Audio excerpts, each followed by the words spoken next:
5 বছর এমন কোন ঈদ গেছে আমি তোমার শপিং করে দিছি না? কি খাইবা বলো দেখো। তুমি আমাকে কিসের জন্য নিয়ে আসতে আজকে বাসা করে গেলে? তোমারে নিয়ে আসছি তো বাসা থেকে বইলা শপিং করতে যাম, কিন্তু জানো পার্কে একটু ঘুরে যাই, রাত্রে যাবো না শপিং করতে। আমার কি বোকা পাইছো না? বুক আর কি হইলো এটা? বলছো শপিং করতে নিয়ে যাবে, আর এখন ঘুরতে পারতে নিয়ে আসছো তুমি আমাকে। নাস্তা হবে না, আমি পাইতে না। আরে বাবা তোমারে নিয়ে যাবো না বলছি না তো, নিয়ে যাবো কিন্তু এখন নাস্তা খাই, আসছি যেহেতু কিছু কম বা টাকার করি। আমি এখনই যাবো শপিং করতে। এখনই যাবো মানে? হ্যাঁ শুন, আমি একটা কথা বলতে, তুমি আজকে কয়দিন ধরে বলতেছো আমার শপিং করে শপিং করে শপিং করার নাম করো, তুমি আজকে ডাইরেক্ট নিয়ে আসতে পারছো ঘোরার জন্য। এটা কি কোনো কাজ করলে তুমি বলো? আমার মনটা খারাপ হয়ে গেছে। ঈদ তো আরো একদিন আছে, আজকের দিন আছে আরেক দিন আছে, ঈদ তো আইছে না, কালকের দিনে তো তুমি শপিং করতে পারতা, তুমি তো জিনিসটা বুঝতা। না আমি বুঝতে পারতেছি, আমাকে এখনই নিয়ে যেতে হবে। কেন তোমার এখনো নিয়ে যেতে হইব? তাহলে বলি আপনি বের করে নিয়ে আসছো কেন?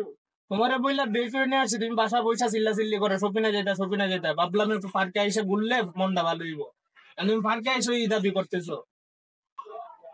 আমি তো এইটার জন্য বাসা থেকে বের হয়ে আসছি, তুমি তো পার্কে নিয়ে আসবে এটা কেন জানি। এটার জন্য বাসায় দিয়ে তুমি আজকে 5 বছর সম্পর্ক, আমাদের সম্পর্ক আজকে 5 বছর, এমন কোন ঈদ গেছে আমি তোমার শপিং করে দিছি না? তুমি যে আজকে বাইনাটা করতেছো, একমাত্র মানুষ পুরুষের সুখ কোন জায়গায়? ঘরের ভিতরে স্ত্রীর কাছে। স্ত্রী যদি পুরুষরা না বুঝে, বুঝবো কেডা?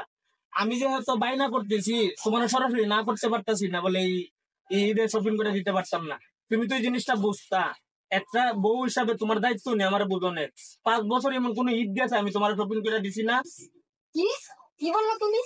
তুমি এত 5 বছরে আমার যে জামাগুলো দিছো সব তো পুরা দিয়ে দিছো। ওটা না, এটা আমি তোমারে বুঝাইছি, একটা স্ত্রী স্বামীরে বোঝা উচিত, তুমি বুঝছো না আমারে।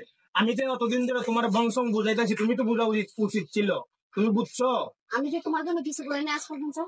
তুমি করছো, তুমি যে হেতু জামাই বউ সংসারের ভিতরে কাজ কাম করছো, তুমি আমারে দেখছো, আমি তোমারে দেখছি, নাইলে তো 5 বছর সুন্দর হইতো না। কিন্তু এই জিনিসটা আমি তোমারে বোঝাইতেছি, তুমি কি একটা বছর ঈদে তুমি শপিং ছাড়া চলতেছো না? তুমি একবারও জিগাইছো আমার মন খারাপ করে?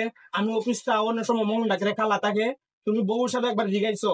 তুমি আগে জিগাইছো আজকে স্যালারি উঠাইছো নি, কালকে আমি শপিং এ যাবো?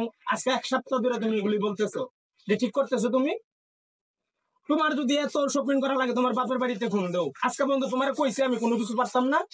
সবকিছুতে বাইনা বাইনা একটা পার্কে নিয়ে আসি, এটার ভিতরে তুমি চিন্তা শুরু করছো। আচ্ছা ঠিক আছে, আমি বুঝতে পারলাম আসলে সব ঈদে তো শপিং করা লাগে না, এটা বুঝতে হবে। আসলে আসলে তোমার সমস্যাটা ঠিক আছে বসো। বউ হিসাবে আমার মানে তোমার সাথে রাগারাগি করাটা ঠিক হয়নি। তুমি আর মাফ করে দিও না। আসলে অনলাইনে তো দেখি সবাই কত সুন্দর সুন্দর জামা কাপড় কিনে, আমারও মনে অনেক ই লাগছিল, ইচ্ছা হয়েছিল যে জামা কাপড় কিনি, তুমি নিয়ে যাবে শপিং এ।